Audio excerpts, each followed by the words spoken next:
Welcome to Suman TV. నేను గీతాంజలి. పూరిలో ఉన్నటువంటి ఆ జగన్నాథుడి ఆలయంలో ఉన్న రత్న భాండాగారం, అందులో ఉన్నటువంటి రహస్య గది గురించి. అసలు ఆ రహస్య గదిలో ఏముంది? అంతులేని సంపద ఉన్నమాట వాస్తవమేనా? ఆ గదిలోకి ఎందుకు వెళ్ళలేకపోతున్నారు? ఆ గదికి నాగబంధనం ఉందని చెబుతున్నారు. అసలు ఈ బంధనాలేంటి? కేవలం నాగబంధనమేనా? ఇంకా ఎలాంటి బంధనాలు ఉంటాయి?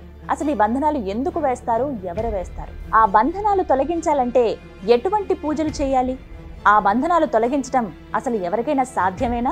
సాధ్యం కాదా? ముందు కాలంలో రాజులు తమ అత్యవసర ధాన్యాగారాన్ని, అంటే వాటన్నిటిని కాపాడడం కోసం, అలాగే అపురూపమైన దైవిక శక్తులు కలిగినటువంటి వస్తువులు వాళ్ళ దగ్గర ఉంటే అవి తీసుకొచ్చి ఒక ప్రాంతంలో పెట్టి అక్కడ వాటిని కాపాడడం కోసం కొన్ని బంధనాల్ని ఉపయోగించేవాళ్ళు. ఇంకా చెప్పాలంటే కొన్ని మంత్రపూరితమైన ప్రక్రియల ద్వారా కూడా వాటికి కాపలా పెట్టేవారట అప్పటి రాజులు. అలాంటి బంధనాల గురించి మాట్లాడితే అధర్వణ వేద ప్రోక్తమైనవి కొన్ని, అలాగే మేరు తంత్ర ప్రోక్తమైనవి కొన్ని, ఇంకా కొన్ని జలబంధం, నాగబంధం, క్రిమిబంధం, రక్తాక్షి బంధం, అగ్నిబంధం, వీటన్నింటినీ దాటుకుని దేవతా బంధనాలు కూడా రాజులు వేసేవాళ్ళు.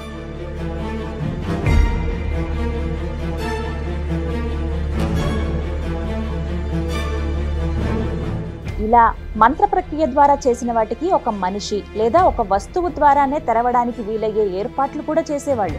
ఉదాహరణకి ఒక మాట చెప్తాను. ఒక రాజవంశానికి చెందిన వారితోనే ఆ నిధి తెరవబడాలంటే దానికి వారి వంశంలోని వారికి ఆ నిధికి సంబంధించినది గోప్య మంత్రాన్ని చెప్తారు. ఆ గోప్య మంత్రాన్ని రాజవంశీకులు ఎవరైతే ఉంటారో వాళ్ళు వెళ్ళి ఆ తాళం వేసిన దగ్గర పఠిస్తేనే అవి బంధనాలన్నీ కూడా ఓపెన్ అవుతాయి, లేకుంటే అస్సలు తెరవబడవు. ఇది ఒక అడ్వాన్స్డ్ టెక్నాలజీ. ఎకో యాక్సిస్ ద్వారా వస్తువుకు సంబంధించిన రూమ్ తెరవడం అన్నమాట. ఇదే మనం ఇప్పుడు కూడా చూస్తున్నాం. అడుగు పెట్టగానే వెలిగే బల్బ్స్ కావచ్చు, ఇంకా చప్పట్లు కొట్టగానే ఆటోమేటిక్గా బల్బులు కొన్ని వెలుగుతాయి కదా, ఆ మాదిరిగా. అలానే మంత్రాధీనమైన వస్తువుకు నాగబంధనం ఎప్పుడైనా ఉందనుకోండి, ఆ నాగబంధనం ఉన్న ప్రదేశానికి సర్పాలు ఎప్పుడూ రక్షణగా ఉంటూనే ఉంటాయి.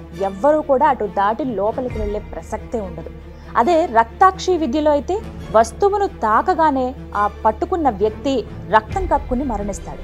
ఇలానే తీవ్ర దేవతా సహాయంతో రక్షించబడే నిధులకు వారి గ్రామ దైవాన్ని లేకపోతే వంశ కులదేవతల్ని రక్షణగా పెడతారు. రాజులు అలా పెట్టిన కొన్ని నిధులు ఉన్నాయి. అప్పుడు శ్రీకృష్ణదేవరాయలు తమ సంపదకు రక్షణ కోసం ఎల్లమ్మ తల్లిని రక్షణ దేవతగా పెట్టారని కూడా ప్రతీతి. అలాగే గంగమ్మ తల్లి, పోచమ్మ తల్లి, ఇలా గ్రామ దేవతలు కూడా కొన్ని నిధులకు రక్షగా నియోగించబడ్డారని ప్రతీతి. అలాగే కొన్ని తంత్ర గ్రంథాల్లో కూడా నిధులను పిశాచత్వం కలిగి ఉన్నటువంటి కొన్ని శక్తులు కాపాడుతూ ఉంటాయని ప్రతీతి. ఇలా ఆ కాలంలో రాజ్య రక్షణ కోసం నియోగించబడిన కొన్ని విద్యలలో ఇవి కూడా ఒకటి. కానీ మనం అంతా అడ్వాన్స్డ్ టెక్నాలజీతో లేవనే చెప్పాలి. కానీ కొంతమంది ఎథిస్టులు అయితే ఇదంతా బూటకం, ఇదంతా ఒక ట్రాష్ అని కొట్టిపారేస్తూ ఉంటారు. కానీ ఒక్క మాట, మంత్రంతో ఏదైనా సాధించగల ప్రజ్ఞ ఆ కాలంలో ఉండేది. మొత్తంగా చెప్పాలంటే ఈ విశ్వంలో మనకు తెలియనిది ఇంకా చాలా ఉంది. పరిశోధించి చూస్తేనే తప్ప మనకు అంతు చిక్కనటువంటి రహస్యాలు ఎన్నో దాగున్నాయి. అందులో ఈ బంధనాల గురించి కూడా ఒకటి. నమస్కారం, వెల్కమ్ టు సుమన్ టీవీ. నేను గీతాంజలి.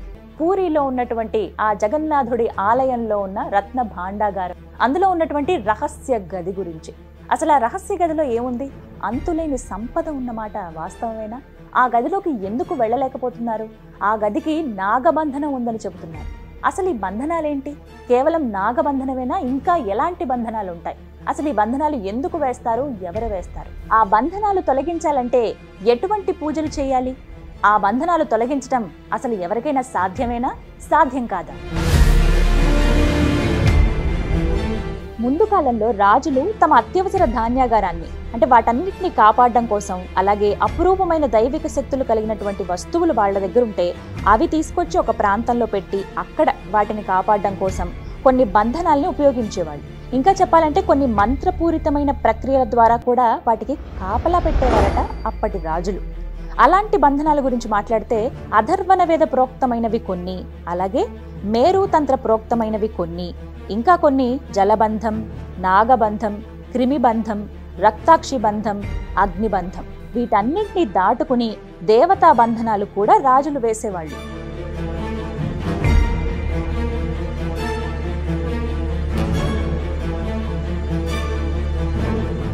ఇలా మంత్ర ప్రక్రియ ద్వారా చేసిన వాటికి ఒక మనిషి లేదా ఒక వస్తువు ద్వారానే తెరవడానికి వీలయ్యే ఏర్పాట్లు కూడా చేసేవాళ్ళు.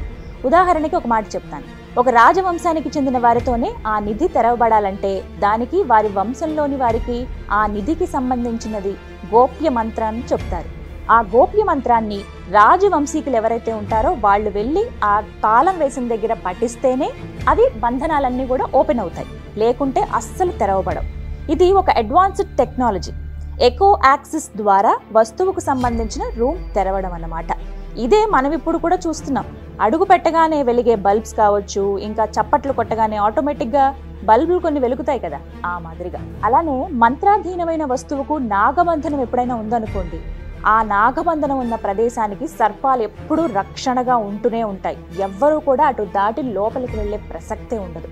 అదే రక్తాక్షి విద్యలో అయితే వస్తువును తాకగానే ఆ పట్టుకున్న వ్యక్తి రక్తం కక్కుని మరణిస్తాడు. ఇలానే తీవ్ర దేవతా సహాయంతో రక్షించబడే నిధులకు వారి గ్రామ దైవాన్ని లేకపోతే వంశ కులదేవతల్ని రక్షణగా పెడతారు. రాజులు అలా పెట్టిన కొన్ని నిధులు ఉన్నాయి. అప్పుడు శ్రీకృష్ణదేవరాయలు తమ సంపదకు రక్షణ కోసం ఎల్లమ్మ తల్లిని రక్షణ దేవతగా పెట్టారని కూడా ప్రతీతి. అలాగే గంగమ్మ తల్లి, పోచమ్మ తల్లి ఇలా గ్రామ దేవతలు కూడా కొన్ని నిధులకు రక్షగా నియోగించబడ్డారని ప్రతీతి. అలాగే కొన్ని తంత్ర గ్రంథాల్లో కూడా నిధులను పిశాచత్వం కలిగి ఉన్నటువంటి కొన్ని శక్తులు కాపాడుతూ ఉంటాయని ప్రతీతి. ఇలా ఆ కాలంలో రాజ్య రక్షణ కోసం నియోగించబడిన కొన్ని విద్యలలో ఇవి కూడా ఒకటి. కానీ మనం అంతా అడ్వాన్స్డ్ టెక్నాలజీతో లేవనే చెప్పాలి. కానీ కొంతమంది ఎథిస్టులు అయితే ఇదంతా బూటకం, ఇదంతా ఒక ట్రాష్ అని కొట్టిపారేస్తూ ఉంటారు. కానీ ఒక్క మాట, మంత్రంతో ఏదైనా సాధించగల ప్రజ్ఞ ఆ కాలంలో ఉండేది. మొత్తంగా చెప్పాలంటే ఈ విశ్వంలో మనకు తెలియనిది ఇంకా చాలా ఉంది. పరిశోధించి చూస్తేనే తప్ప మనకు అంతు చిక్కనటువంటి రహస్యాలు ఎన్నో దాగున్నాయి. అందులో ఈ బంధనాల గురించి కూడా ఒకటి.